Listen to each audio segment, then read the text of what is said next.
아무 이유 없이 갑자기 나타나는 극도의 공포감, 심장이 터질 것처럼 빨리 뛰고 가슴이 답답하고 숨이 차고 땀나는 등의 신체 증상이 동반됩니다. 제대로 치료하지 않고 방치되면 집 밖에 나가지 못하는 상태가 되어버리기도 합니다. 안녕하세요. 30년 경력 정신건강의학과 전문의 유상호입니다.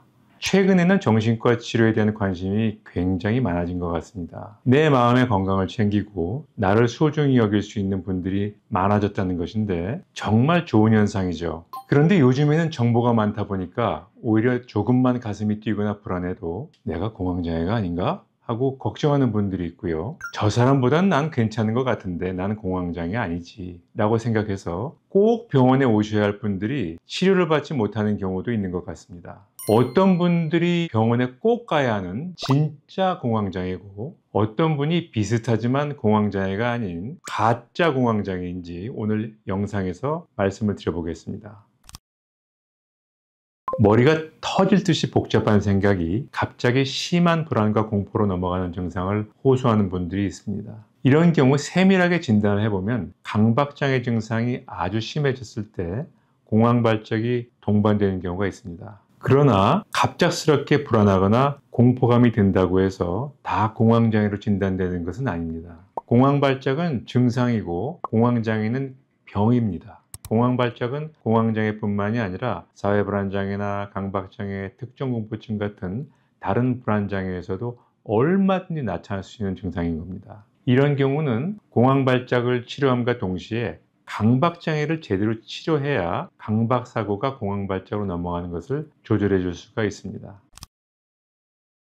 평소에 별다른 일이 없어도 하루 종일 불안하고 심장이 두근두근거리는 분들이 있습니다. 때로는 가슴이 답답하고 숨이 막힐 때도 있는데 공황장애가 아닌가 하고 찾아오십니다. 이거 실제 사례입니다. 아침 출근길에 아이스 아메리카노 마셨는데 출근하자마자 회의에 불려 들어가서 커피 한 잔 또 마시고 회의를 마쳤더니 부장님이 불러요. 말씀을 나누면서 또 마시고 점심시간이 되니 항상 자동 습관화되어 있는 식후 커피를 마신 이런 날은 점심때까지 무려 커피를 4잔이나 마셨어요. 이럴 때 두근거리고 불안하다면 정상적이죠. 정상적인 카페인의 양리작용으로 봐야 됩니다. 하지만 카페인은 공황발작과 유사한 증상을 일으킬 수가 있습니다.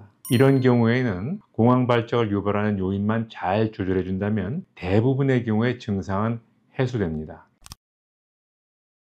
사람들이 모여있는 곳에만 가면 두근거리고 불안과 두려움을 느껴서 그 자리를 피해버리고 마는 분들이 매우 흔합니다. 이런 경우에도 두 가지로 분류를 해볼 수가 있는데 발표나 보고를 해야 된다든가 또는 회식 장소 같은 상황에서 사람들을 지나치게 의식하고 불안해한다면 이것은 사회불안장애를 의심해 봐야 되는 상황이지 공황장애가 아닙니다. 공황장애의 경우에는 사람이 많은 곳에 갔을 때 갑작스럽게 공황발작이 와서 그 상황을 쉽게 벗어날 수 없으면 어쩌지? 라고 생각을 하지 대인관계 자체가 부담스럽다거나 두려운 것과는 거리가 멀다고 볼 수 있습니다.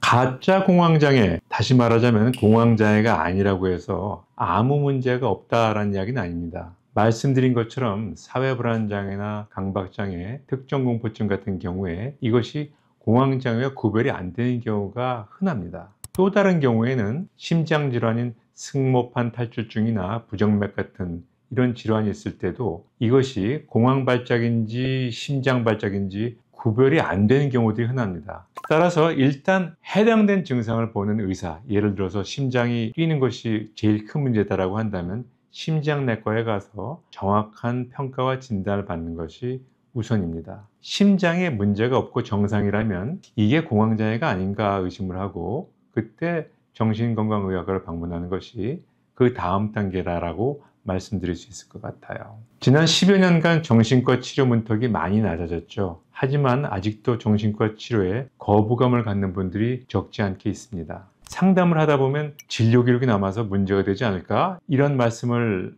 주시는 분들이 있고요. 하지만 진료 기록이 남아 문제가 되었다는 경우는 제가 30년 진료한 동안 한 번도 경험한 적이 없습니다. 오히려 적절한 시기에 치료를 해서 자신의 삶이 다시 원상복귀가 되고 가까운 사람들과 관계가 편안해지게 만들어 주어서 감사하다는 이야기는 수도 없이 많이 들었습니다. 오히려 이런 정신과 치료에 대한 선입견, 편견으로 제때 치료를 받지 못해 학업이나 직장 생활에 문제가 생기거나 가족 등 인과관계가 파국으로 치닫는 경우가 많으니까요. 여러분의 삶을 위해 제대로 된 치료를 받는 것을 두려워하지 않으셨으면 좋겠습니다.